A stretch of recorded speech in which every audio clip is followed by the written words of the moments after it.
So let's finish today's stream with another episode. This is an extra episode, because this battle is actually just a side note here. We done the Battle of Kadesh. We talked about the great white plains of Marathon. We talked about the brave 300 Spartans. But today, we talk about the Battle of Salamis. And apparently, they even know the exact date of the battle. Here, it's a little side note just. It's just a little side note. Let's get it done. And apparently they know the exact date, which is the 23rd of September, 480 before Christ. Just shortly after the Battle of Thermopylae. That's all the information they give. More information about Plato. Let's get right into it, boys. Let's take a look here at episode 4 of Tommy Reacts to the Biggest Battles in History. It is hard to overstate the importance of the ancient Greeks. Dude, look at that again. Look right here. That's like 3D. Watch. To human civilization. Shit, I can't go back. Look at this spot. It looks like 3D, dude. Is this just me? Watch. It is hard to overstate the importance of the ancient Greeks your screens too? To human civilization. Again. Did you see that? It is hard to overstate the importance 3D. of the ancient it's just Greeks me? to human civilization. Yeah, you see it, right? Especially in regards to freedom and democracy. But there was a critical moment that they're like having 3D this effects freedom here. at the beginning of the 5th century BC, as 3D the Greeks tried to stop a Persian invasion. This long Imagine what would have happened if the Persians won all that shit, man. conflict What a great saw a chain of desperate difference it would have made in clashes, human history, including man. a decisive naval battle at Salamis. So, without further Where does he get all these cool let's pictures from, delve man? into the events that led to this dramatic clash. By the 8th century BC, Greece had finally moved beyond the Dark Ages caused by the fall of Mycenaean civilization. Greek politics. What does that mean? The Mycenaeans fell and the Dark Age was over. I don't know what that means. I once read a history book that there was a civilized nation on Crete. They were really advanced. And then there was something happened that they could never prove. Probably volcanic stuff. And they all got fucked over, man. The Bronze Age collapse. What does that mean? They fell and the Dark Age began. Ah, okay. By the way, I'm doing a big mistake here. Oh no! Hi YouTube! Hi! We are the Muppets of Twitch!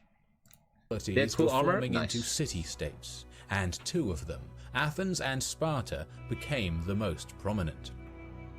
The Greek city-states of Asia Minor were having a more difficult time, and by 560 BC they were conquered by the Lydian Empire. That was not the end of it. To the east, the collapse of nearly as civilizations on the Mediterranean Sea. The sea people came and ravaged them apparently. I still have no idea what you're talking about. It was mass migration from the sea people, and famine and war collapsed civilization. Who are the sea people? The fuck is the sea people? What? I mean, what? Search it up? Yeah, probably shouldn't ask chat, man. That makes sense. Nobody really knows who the sea people were. That's the real question. We still don't know Cyrus nowadays. the Great began his conquest of Mesopotamia in 553 Have you guys ever done D&T? BC, and by 547 BC he reached Cappadocia, thus becoming a new neighbor of Lydia.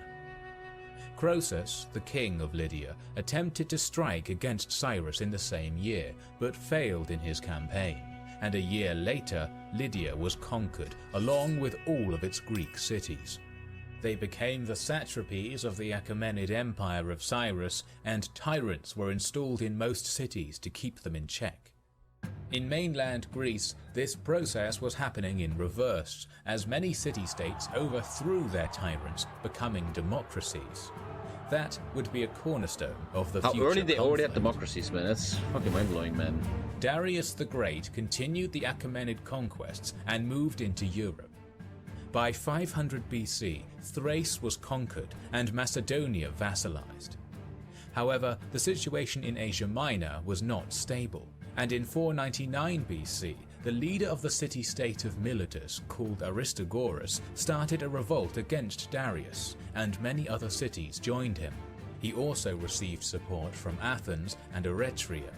You guys realize that people will watch this on YouTube and they will read what you say and they will just be like, Alhamdulillah, I'm so happy I'm not part of Tommy's chat. These guys are so fucking retarded. That's what I feel right now. This Making fool of himself, you know managed to take the central Persian city in the region, Sardis, but was pushed back and defeated near Ephesus. Despite this setback, revolt spread. The Persians responded by sending a new fleet and winning against reminds me of the fucking Greeks CK2 in Sparta campaign, 494 man. That was so BC. fucking good, man. The rebellion was quelled the very next. CK2 Sparta showed you how good Paradox can be, how fucking fleshed out Sparta was, man. That was such a good DLC, man. What is it called? Holy Fury or something? That gave you Hellenism in CK2? That was so good, man. The devs really gave a shit. And when you see stuff like that, and then you look at CK3, you're just shaking your head, man. Next year. Leonidas the Accursed, man. In 492 greatest BC, CK2 character of all Darius times. launched a campaign into Greece as retribution. This invasion had some early success, but was decisively defeated by the Athens-led alliance in the famous Battle of Marathon in 490. Darius planned a second invasion, but a revolt in Egypt prevented Fucking that. revolts everywhere, huh? This is how I feel when I play fucking Total War. Well, and formed a larger alliance with Sparta and Athens in leading roles. Look how Leonidas looks so much more Chad than testicles over Son here. of Darius, Xerxes I, was then able we to go. move Thermopylae forward happens with a now? new invasion in 480 BC. Achaemenid forces Thank you, son of gathered being, you in sexy boy. Sardis Thank you for the and 10, mate. crossed Hellespont in April. Appreciate it, my dude. The Thank you, invading man. army continued towards the Macedonian border with a large navy flanking it. Initially, the Greek plan Thank you, was man. to defend in the Vale of Tempe, but that would have left most of the mainland undefended against the amphibious invasion. Unlike Leonidas, though, testicles actually won his battle. Instead, the land forces of the Greek cities, Touché, man. consisting of 5,000 to 10,000 troops, led by Spartan king Leonidas, blocked off the pass of Thermopylae. To the east, a 300 trireme-strong allied navy under And once again, as I say in every video, it's probably getting kind of boring for you guys as I repeat myself all the time. I always wonder when he says that 300 triremes in 480 PC. What must that have looked like? What kind of sight must that have been, right? the Unimaginable. dude. Athenian command closed off the I straits sometimes wish we of had glasses that Artemisia. could look in the past, man. That must Persian be forces so... arrived in the area mind-blowing by to see. late August. Their army had around 200,000 warriors, while the navy consisted of 1,000 or so triremes. Before the Persian fleet reached the Greeks, a storm broke out, and almost a third of their ships How unlucky was that for Persia that a fucking storm is taking 1/3 of your army, man? No wonder you could believe in Zeus after that. That's insanely lucky, The man. Persians attempted to send a portion of their navy to the south to circle around Euboea and surround Hellenes. However, one more storm sunk these vessels. Not going so well for you, The huh? first 2 days of the land battle in Thermopylae were going according to the plan of Leonidas. But by the third day, the Persians outflanked his troops. The king sent away the majority of his contingent and stayed behind with his Spartans, Thespians, Thebans, and Helots. Yeah, what game is that? That's not Total War. There's like real animations of killing and stuff. That's not Total War, is it?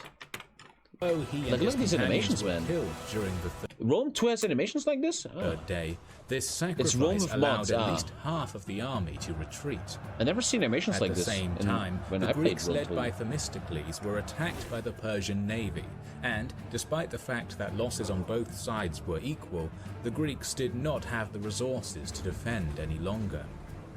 As the passage at Thermopylae was lost, the Straits of Artemisium had no strategic importance, and Themistocles ordered a retreat. By the middle of September, Xerxes occupied Athens, and Themistocles had to fall back even further to the island of Salamis, where he received some reinforcements.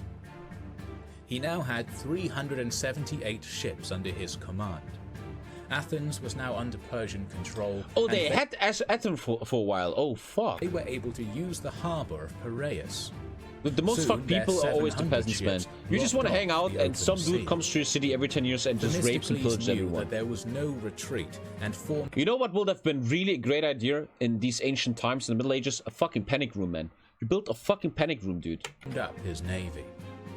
The Athenians were on the It left, could have made a lot of sense. Peloponnesian ships were on the right, and Spartans, Corinthians, and other contingents were in the center. The Persian fleet consisted of ships built what? and With a manned fucking by shovel, the man? They built Egyptians, houses back then, you Phoenicians, muppet. Shut and up. the Greeks of Asia Minor. Xerxes did not need to fight this battle, as he was well supplied. His advisors were suggesting to stay in the I want the sword to help them, waters man, if all the and wait Persians for the come. Greeks to try and break out. The Greeks were outnumbered at least 2 to 1, and any attempt to fight on the high seas would be catastrophic. Xerxes sent a small group to take the island of Psytalia, while Egyptian portions of the navy, which had suffered most of the damage at Artemisium, were left behind to cover other exits around the island of Salamis. In the morning, the Persian fleet entered the straits of Salamis with Phoenicians on the right, Ionians on the left, and other Greeks in the center. Early in the morning, the Corinthian ships moved back. Persian commanders thought that the Greeks were in a panic and ordered the navy forward. The Greeks moved their ships further backwards, imitating a retreat, and the Persians reformed into a diamond formation to attack the enemy center. Still, the straits were very narrow, and now there was not enough space for the Persian vessels to maneuver. The Greek retreat was indeed just a trap. Themistocles knew the weather conditions and gave the order to counterattack right when the wind changed. Dude, obviously we never know how accurate this is. We will never know, man. But imagine that really happened. What a fucking genius. If you lose this battle, history changes forever, man. But your brain, your decisions saved the day, man. By actually using tactics like this. From the east, that's legendary, man. Dude, I don't even know what to fucking eat in the morning, right? You don't even know who to watch on fucking Twitch, man. This fucker knew exactly what he was doing. Greek ships while slowing down their opponents. This allowed the Greek ships to attack in a narrow front, and as their vessels were heavier, the Persians were stopped in their tracks, becoming bunched together. The diamond formation also did not help, as it allowed the Corinthians to shift to the left flank and attack the Persian right. As some Persian commanders were killed early in the battle. It was a victory of the rowers, a democratic victory, while Marathona was a victory of the hoplites, an aristocratic victory. Oh, Mr. fucking 500 IQ Most of their navy was left without higher command. The Greeks also were dominating in the boarding actions, as their heavy hoplites were easily defeating the light Persian infantrymen. Other Persian lines did not have enough room to help, bro. What the had fuck? to slowly retreat from the straits the Spartans, they don't fall off from the Greek flanks. Xerxes watched the battle from his throne sat on a nearby mountain, but couldn't do anything to change the course of this engagement. Imagine how you must feel when you're the leader of an army and you see this defeat. Like the feeling, right? Like people like us, we already fall apart when a girl doesn't text us back. Imagine you sit there and you see, oh, I kind of got beaten. Many people are dead. How must you feel, man? And although they still had a few hundred more, the invasion was in disarray. Xerxes retreated to Asia to avoid being trapped in Europe. He left a land army to fight on, but it was defeated in 479 BC during the Battle of Plataea. At the same time, the Persian navy was defeated yet again at Mycala in Ionia. Xerxes and his descendants did not attempt to conquer Greece again, and 150 years later, Alexander the Great conquered the Achaemenid realm. The big boy came, dude. While creating this documentary... So that was just a little mini episode, a little side episode of Tommy Reacts to the 100 Biggest Battle. Episode 4, very, very chill here. The Battle of Salamis. Next time, if there's a next time, depends on the baby, we have a different battle. The Battle of Plataea. We have a really cool picture here. Look at that. I have even a picture. Look at my historical picture. Look at that. Look, they're fighting, man. Look at that. Yo, man, what the fuck? And that is gonna be happening next time. What comes after Plataea? Oh, I'm not spoiling that. I'm not spoiling that. But we're staying in ancient Greece for a while.